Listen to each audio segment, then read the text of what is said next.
Hey, oh, I wanted to check in and not just, hey, we gotta do this. We haven't done it for a while. I've been getting better.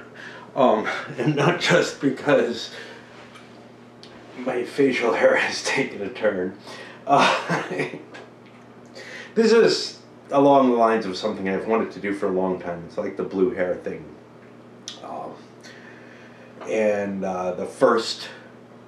The first attempt, actually, I had half a mustache here that was curled up, and this one curled down, and there was just too much going on. And this one I think I can get more used to. But yeah, the idea of deliberately and exceedingly non-symmetrical facial hair is something that intrigues me as to whether or not it can be pulled off. If you don't have, a show mustache like the Germans sometimes do, they do some really fancy stuff for the mustache competition and whatnot. And I don't have that kind of dedication nor growing capability, I think. But besides that, and the fact that I could do that is kind of an indication of where my mindset is. Because when I'm making these kind of radical changes, that means something. And I have been making radical changes to my psyche in order to cope with not the pain somewhere very close to me. But regaining pieces that I've used before to get me through parts of life. And I still have to be careful when I'm speaking now, because there are topics, that I can't be honest about with you guys. That's clear. And that's fine. This shit is not like... My initial reaction to that was totally like, wow, now I have no one to talk to. No, I always have someone to talk to. I have the voices in my head, I mean, they're always there and willing to talk, and I don't need this in that sense. This is more a sense of I've gotten responses back that lead me to believe that this is useful to people. And to some people, maybe helps them in some way, in connecting with me or whatever. None of this is any more important than any of my other rants. I don't even know how to put it. It's like, yes, early on it was useful to talk about certain things, but honestly, I don't really emote when I'm on here. I did it the one very recently for various reasons, mainly as a test, but I don't think it's all that effective, to tell you the truth. In fact, I feel more emotion when I'm talking to myself. But anyway, last week I had done a fair number of things, and then, boom, I get hit with the whole, somebody ratting me out to the mental health people or whatever.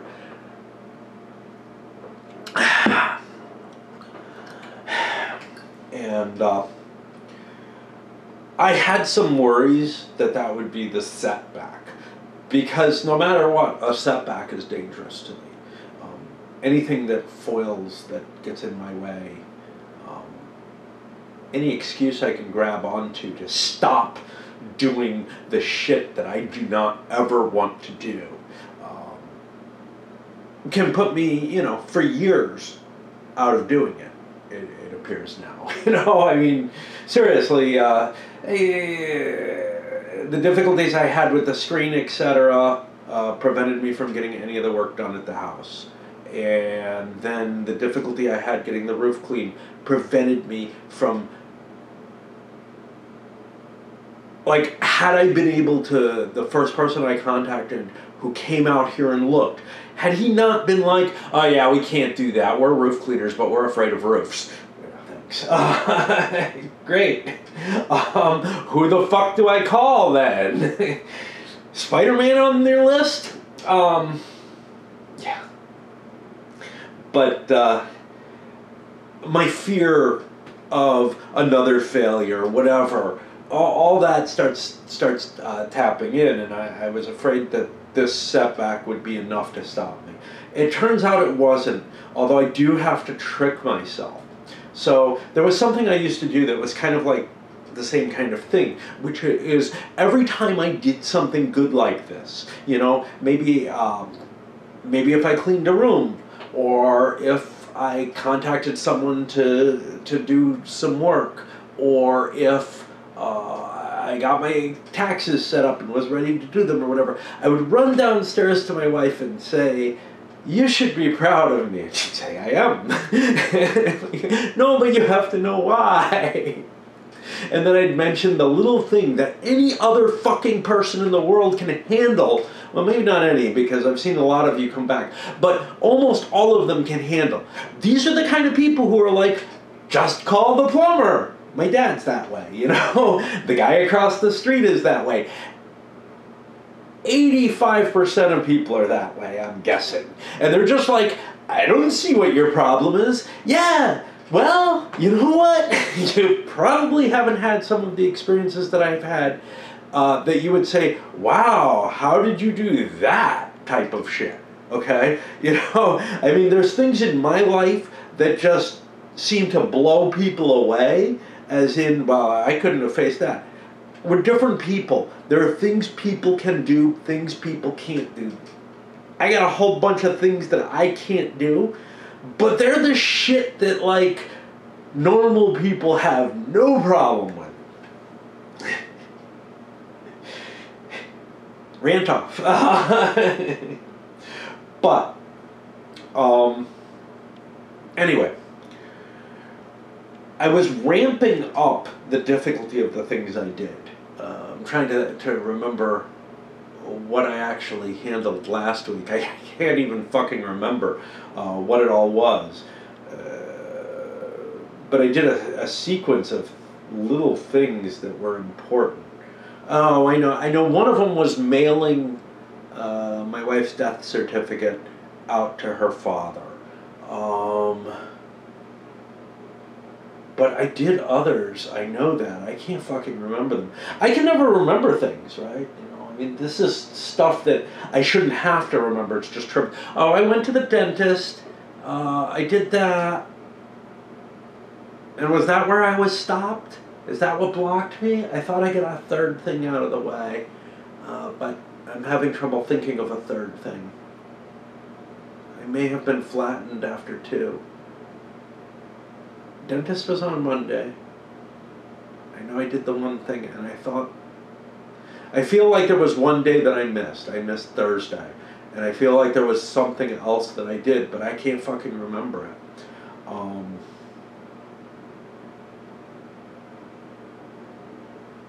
Damn. That sucks. I mean, I can't even reward myself with these things because I can't remember them. They're so fucking trivial that, and I know that nobody has problems with this shit, you know.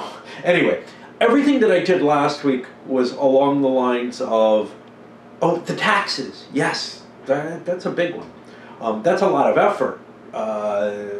And I put it off and put it off and put it off. But anyway, so yeah, these were 3 things that were fairly easy to do. Yesterday's was something I've not faced before. I had a lot of worries. I called the bank and tried to discuss the issue to make sure I had what I needed and whatever. It turns out that my bank put me on hold for like 45 minutes.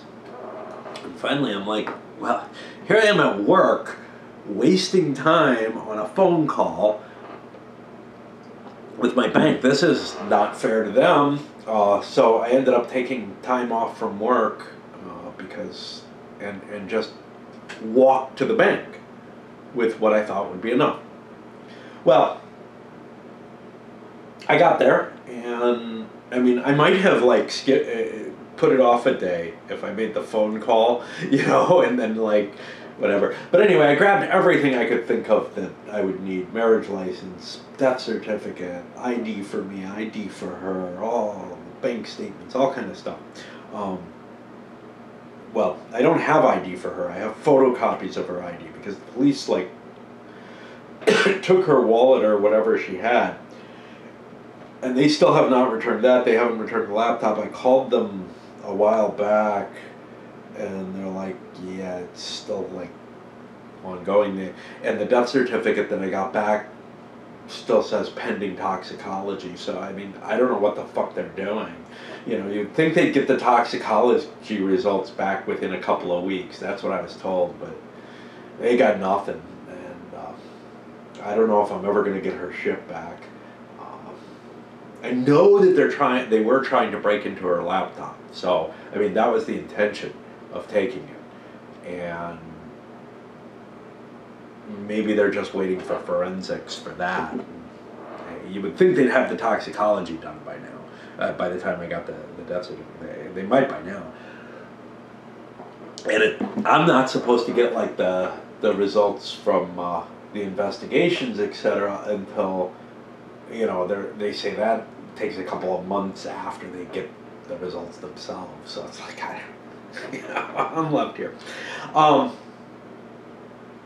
there was something else I did. Yes, after the dentist, I had to pay the dentist, but I also paid her bill for her oral surgery, which also went wrong. So see, my memory's not completely shot. Anyway,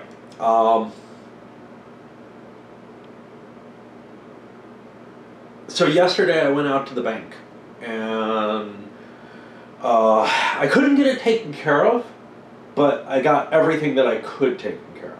Basically, they took the information, scanned photocopy of the death certificate, shit like that, of my ID. But it's like, if she named me as her beneficiary, which I don't know if she did or not, like, if it was me, this has happened with my brother on one thing,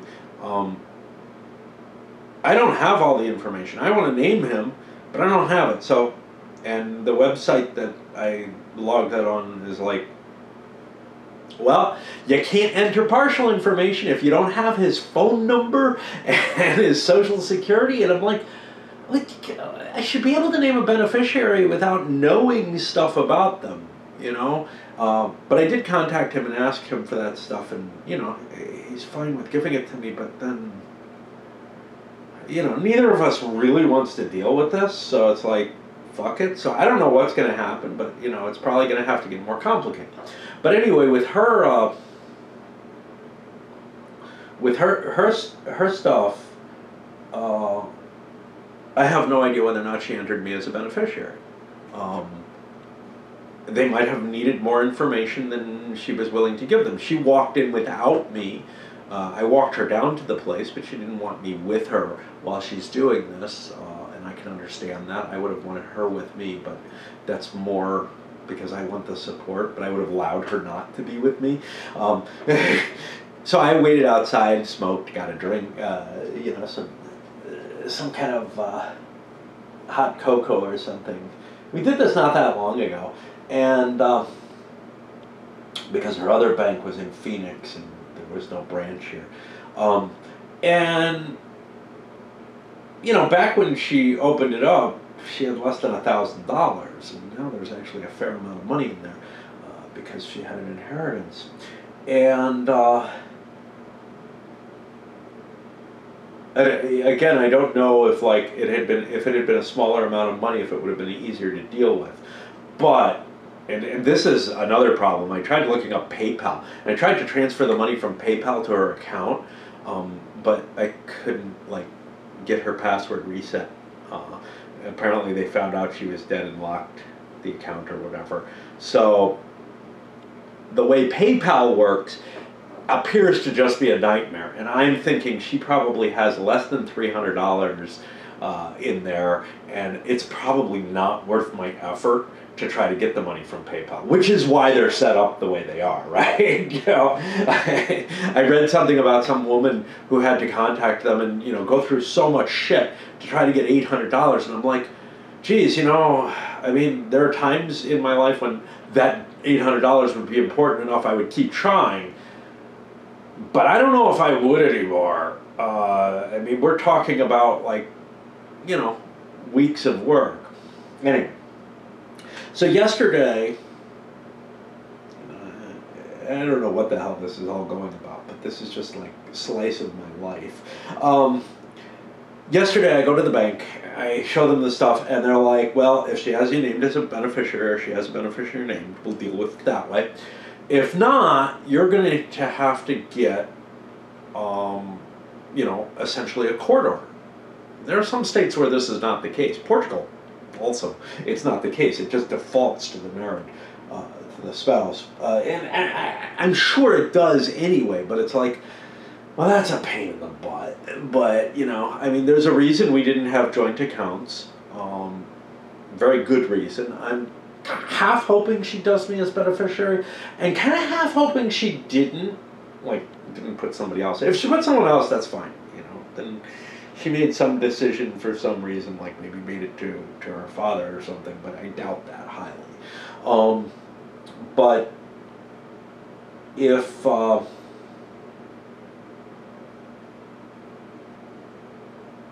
if she didn't, then I have to get enough information that I would be able to get the PayPal thing.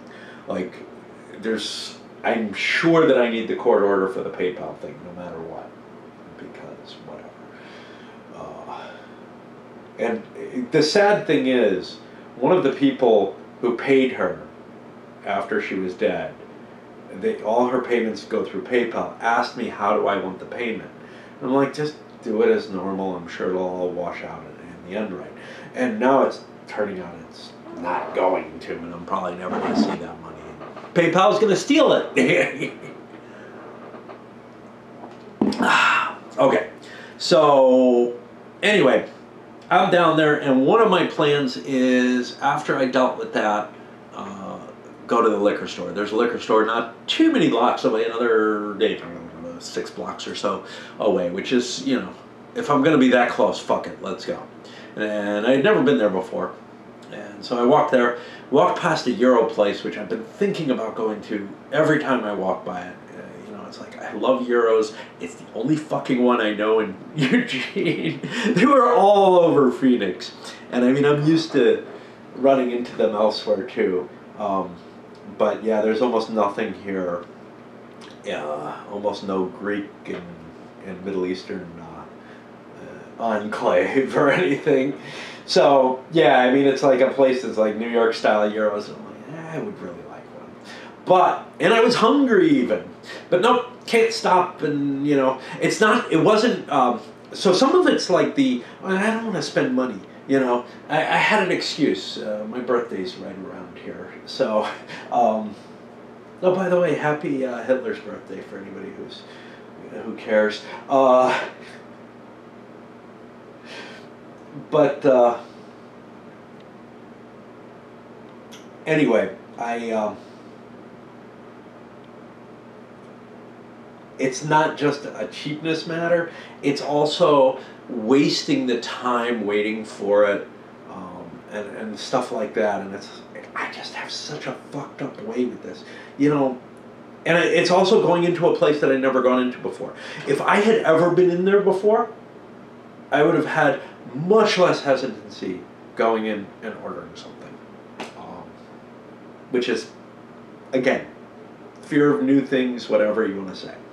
I really don't know what it is. It's not like I'm afraid. It's just like I can't make that decision. It's very, very difficult. But once it is in one of my patterns, I can pull back to it if it's really in a pattern that I can reach. But this activity thing is not really a pattern that I can reach. I wanted to get to that, but I'm not getting there. Anyway, I went to the liquor store and I bought Kamchatka vodka, which I know I've had before. Somebody suggested Popov as a brand that's reasonably easy to find that was cheap. Kamchatka was one of the cheapest ones, a little cheap, like $1 cheaper than the Popov. What's really a shame is the good stuff that I used to get, well, the stuff that I liked that I got in Phoenix, smooth as hell, triple distilled, etc., was about the same price as this same size bottle of Kamchatka. That has to do with a number of things, though. Supermarkets being able to sell it. No restrictions on price on alcohol in Arizona, apparently, which I'll get to in a moment. But, I mean, they could mark things down, you know, a $15 bottle could be $5. Now, I know in New York State they could not do that, and I suspect in most states they can't do that. Wow, that's the fan I have on, not the heater. I realized I switched it to fan yesterday because I was overheated, and now it's kind of chilly and I wanted to warm the room up. And it's not doing that. Okay, so anyway, I grabbed that, and by the time I got to it yesterday, I went through the rest of my reasonable vodka, and I can't be sure. My memory was either Kamchatka was fairly decent. There was another vodka I liked even better, which I believe was called Romanov, but it was hard to find. I think Kamchatka was okay, and it was the one that I settled on back when I was in my poor days and drinking lots of vodka. And I mean, you know, there were certain periods of my life where I drank a lot of vodka. Phoenix was one of them. I drank a hell of a lot of vodka in Phoenix. I was drinking 2-3 days a week because I wasn't going out, and it was my only way to listen to music and enjoy it. And I haven't been doing that for the past year because of pandemic and because I don't have alcohol and because I haven't gotten that pattern here. Quick battery break. My porch in Phoenix was also better. Other than being able to watch blowjobs from above in people's cars, and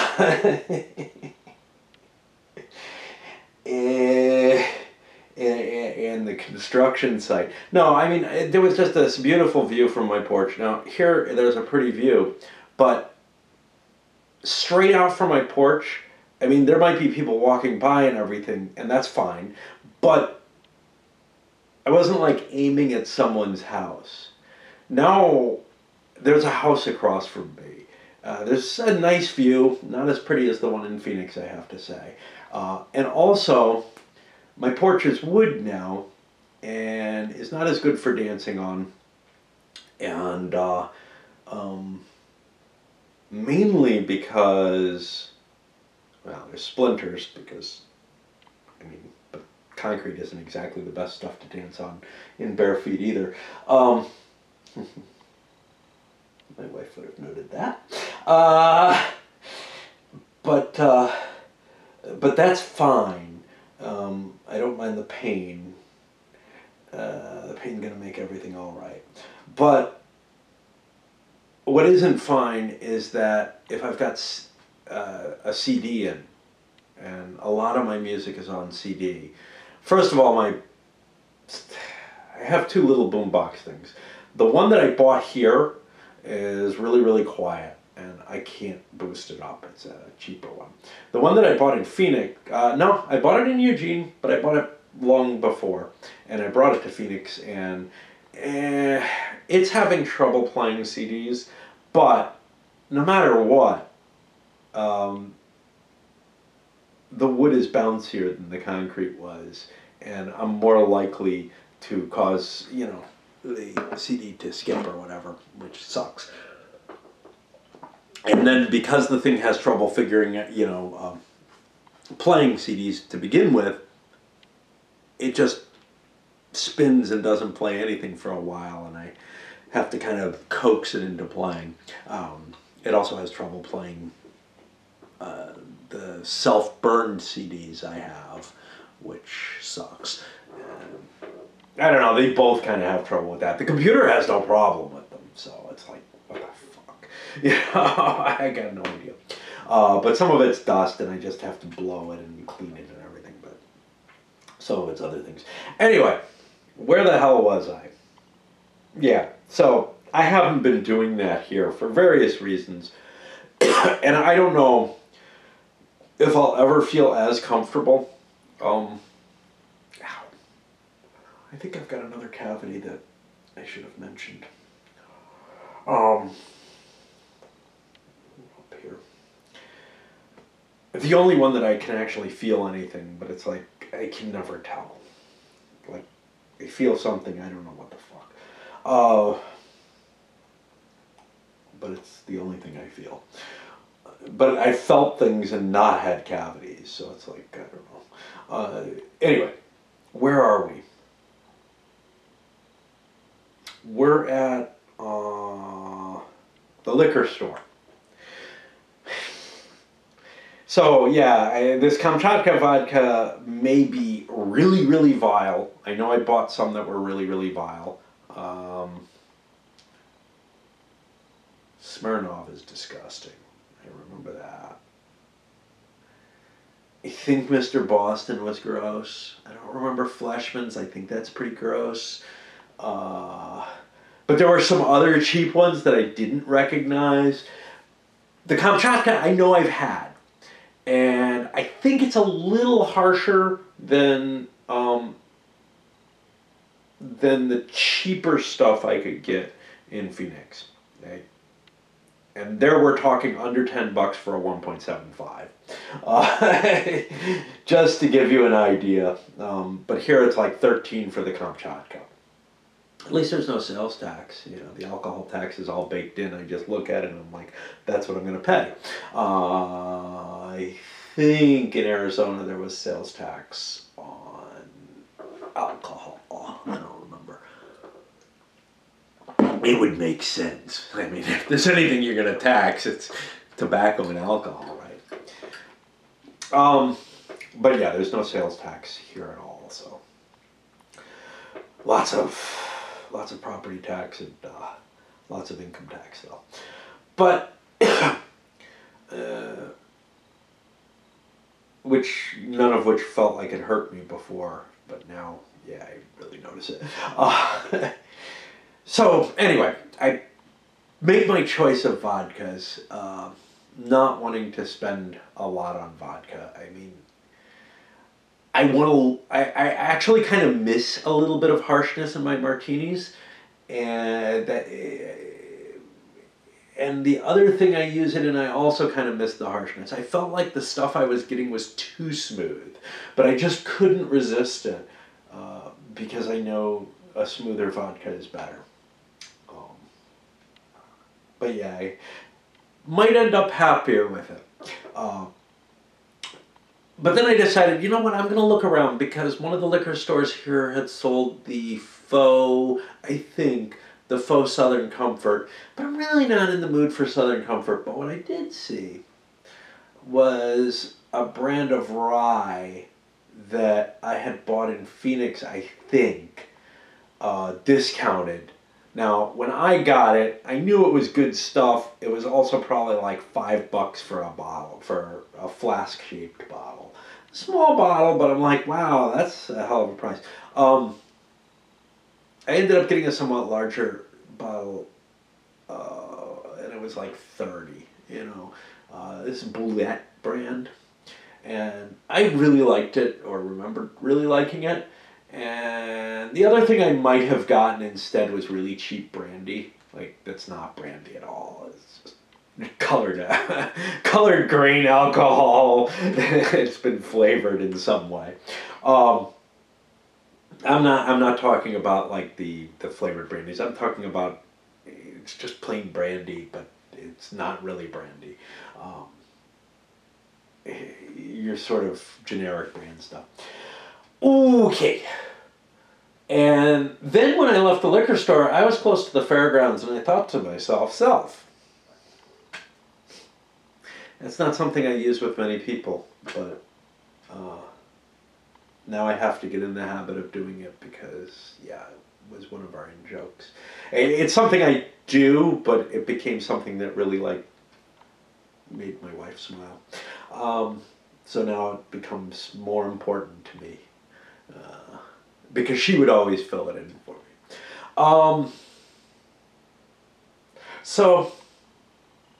And yeah, you know, when I'm talking with other people, I don't do that, and I wouldn't have enjoined with that it's kind of weird.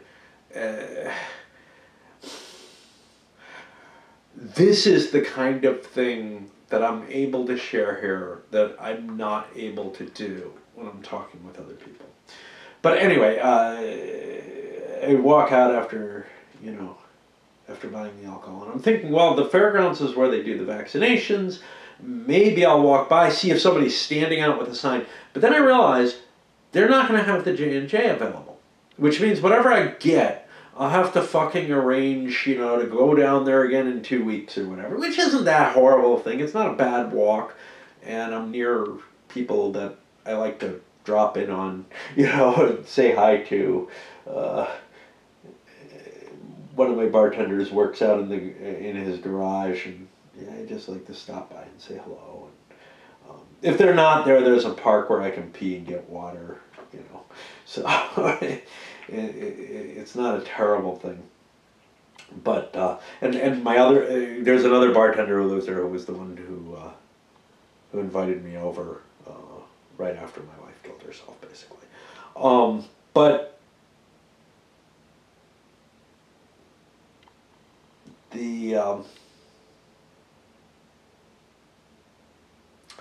the fact that they wouldn't have the J&J available because of this stupid freeze thing, and it's not even a freeze. It's like, we're suggesting you don't give it out. Well, I'm willing to take that risk, obviously, I mean, the 6 people who hit it were females of childbearing age, probably on birth control, which is already increasing their risk of the blood clots greater than the numbers that are shown here. I mean,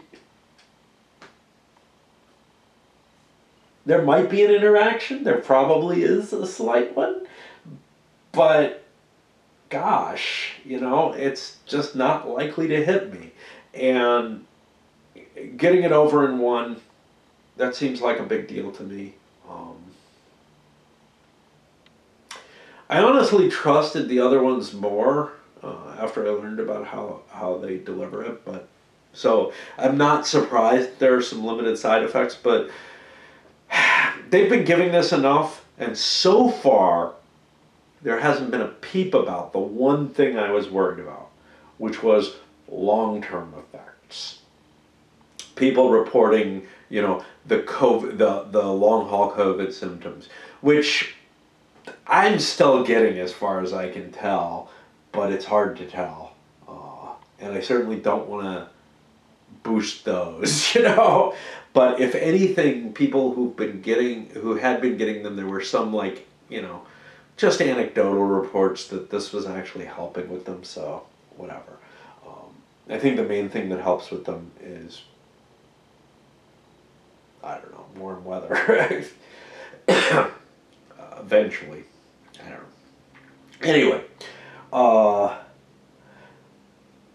so the bank was something I had never dealt with before. I was pretty sure I could do that.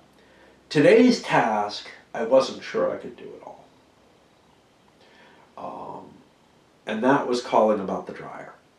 Now, I know a lot of people are like, well, just order a new one. First of all, that's not significantly easier for me. Secondly, I have a pretty good idea what's wrong. It might cost about as much as a cheap new dryer would, but I've got a pretty decent dryer. I think the internal fuses on the dryer are blown. And it's been a pretty damn good dryer other than that.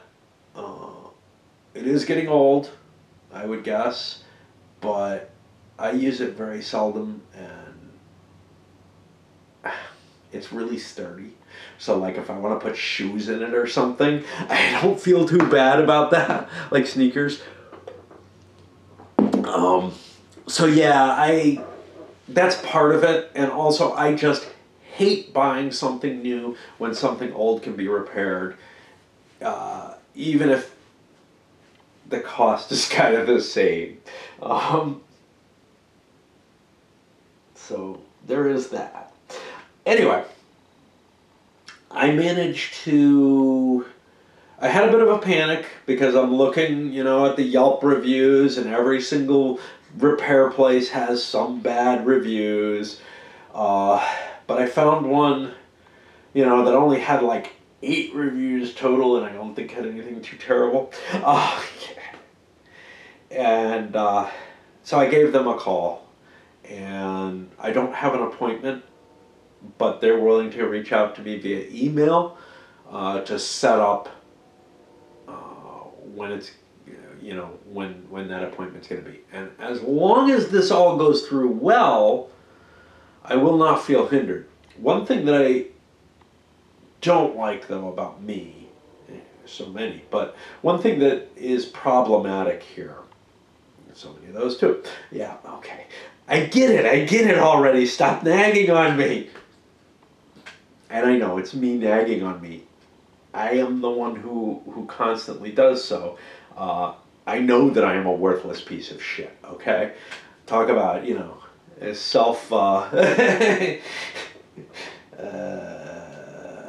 trying to... building yourself up. Motivational... I know that. I always have, I don't know where that came from, but it's something that I always know. And, yeah. But anyway, and no, don't bother telling me, oh no, you're so great because of this, because of that. I can look at that and I can say, yep, but nope, it's not going to convince me. Yeah. I strongly suspect that it comes from disappointing my parents in various things when I was very young. And that just feels like it's where it is. Things like not becoming a great pianist at the age of 5 or something like that. But anyway, yeah, I have the feeling that my father had unreasonable expectations, and when I kind of didn't meet them, and greatly didn't meet them, like quitting my piano lessons, yeah. Okay, so what do we have? Although I was composing at that age. I don't know if it was 5, 7 maybe.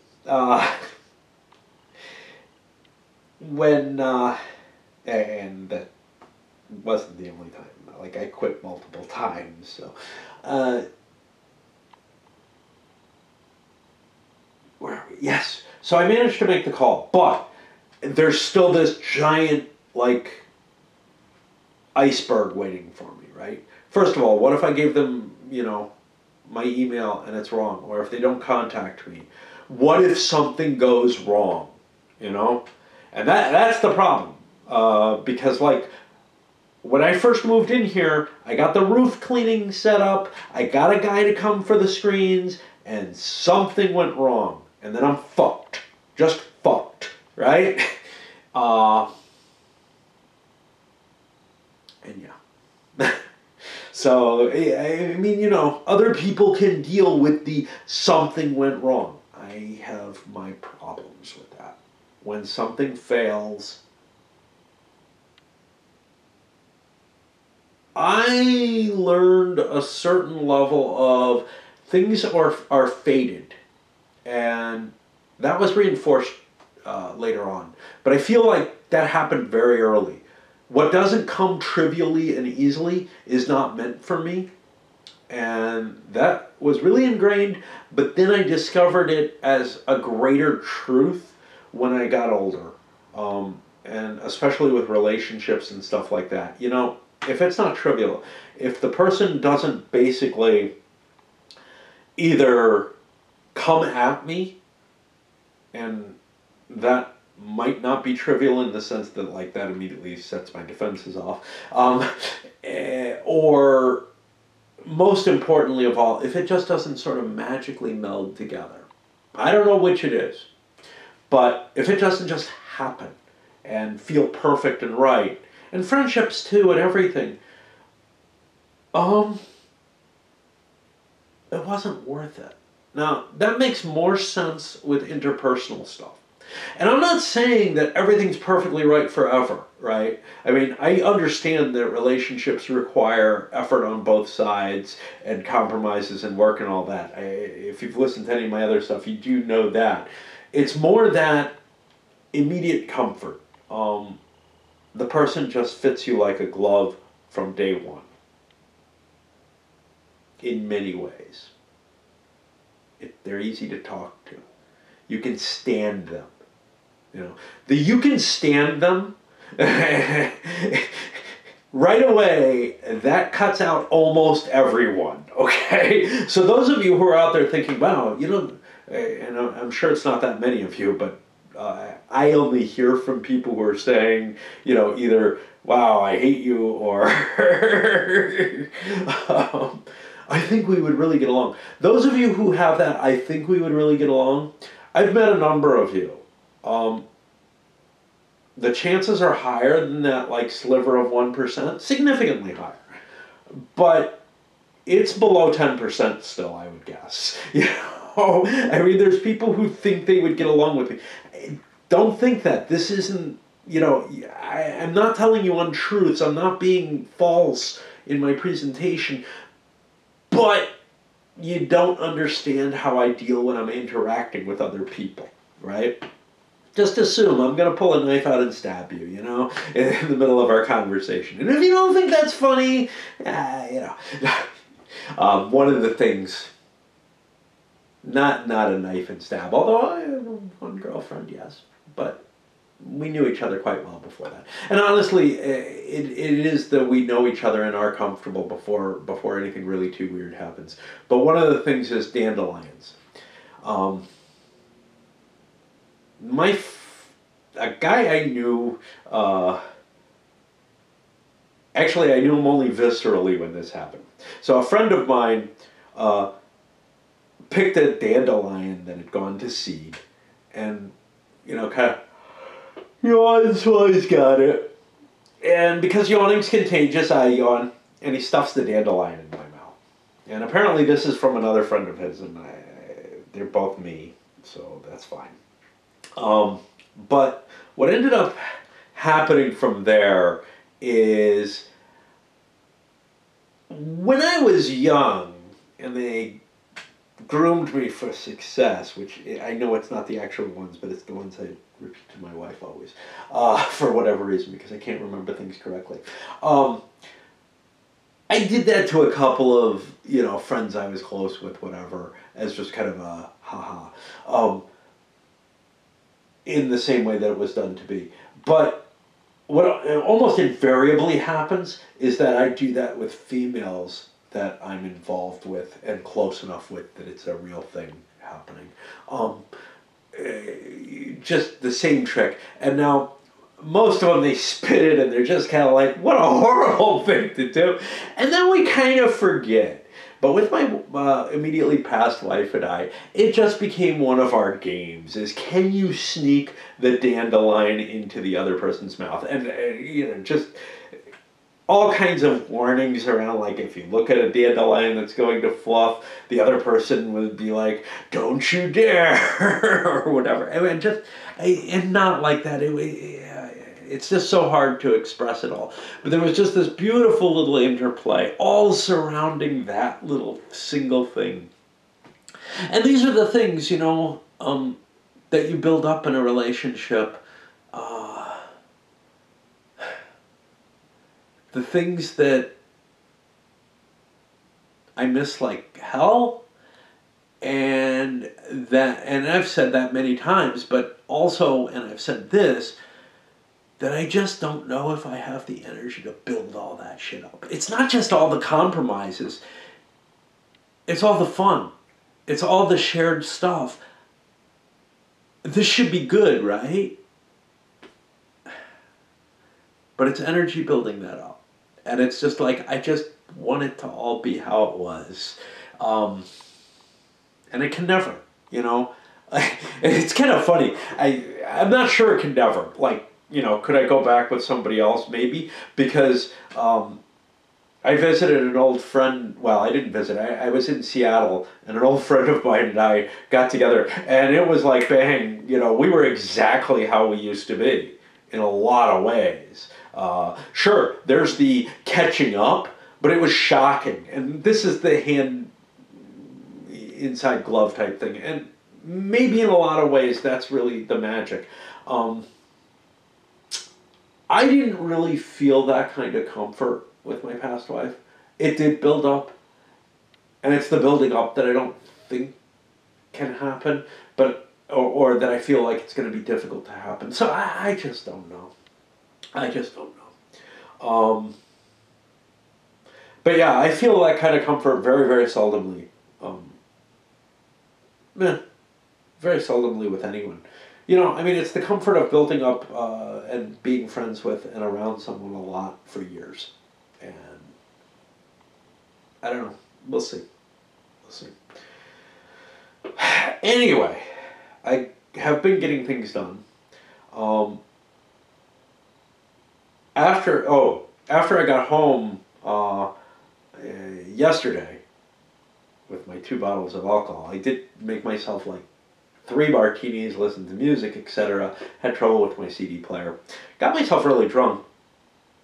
And then after that, and when I was kind of mellowing out afterwards, doing my flash games, whatever, I ended up in sort of a manic stage. And this sometimes happens. You're drinking, you want to go out, you want to go do more. And there's nothing, Not only was it a Monday night, which would be fucking dead anyway, it's a long walk to get to the downtown area, and with COVID and everything, there wouldn't be anything anyway. Once upon a time, I would have gone for that walk from where I used to live. The hill is a big impediment. Probably not found anything. Probably been depressed at the end of it. But at least, I would have been able to go out and have that manic effect. Today, after work, I did a little bit of yard work, and I just felt fatigued as hell. So I just went and took a nap, and I just passed out completely, really fast. Slept for like 3 hours, which is longer than I usually do with a nap. And I don't know if this is an after effect of having, had a fair amount of alcohol last night, whatever, being charged up, whatever it is. I was taking naps regularly all through this last year and before, basically half the days I would take naps. But sometimes it was like a habit and sometimes it wasn't, whatever. Yeah, then I woke up and I'm in that same kind of manic state. And, I was able to force myself to play a little bit, but I'm like too jittery to really want to do much of that. I'm hoping this kind of mellows me out a little bit, but I'm not sure it is. I feel, again, I am probably what they used to call kind of a mild manic depressive. I'm almost constantly depressive. But I do kick into these manic stages. And there are the times when I can get shit done. And then, of course, when something goes wrong, I slip into a full-blown depression out of that. And the happy medium is not happy. It's depressive. It's, wow, my life is not worth shit at all. The manic stage might be, my life is not worth shit, let me go out and fuck shit up. That could be it. It can be destructive. If I'm ever going to do anything that requires a decision, to be careful not to get anybody called on me, it has to be in a manic stage. That's the only time when I have the energy to make decisions and to act. And when I'm in the manic stages, I'm not really depressed. I'm something else. I'm charged. And I kind of like that. But I don't necessarily, the logic doesn't go away. It just, I don't know. And I can be in miserable pain and whatever and still be in this. I mean emotional pain. In fact, sometimes it is. All right, I'm going to send this up because my throat is hurting, my tea is done, and I have kept you way too long.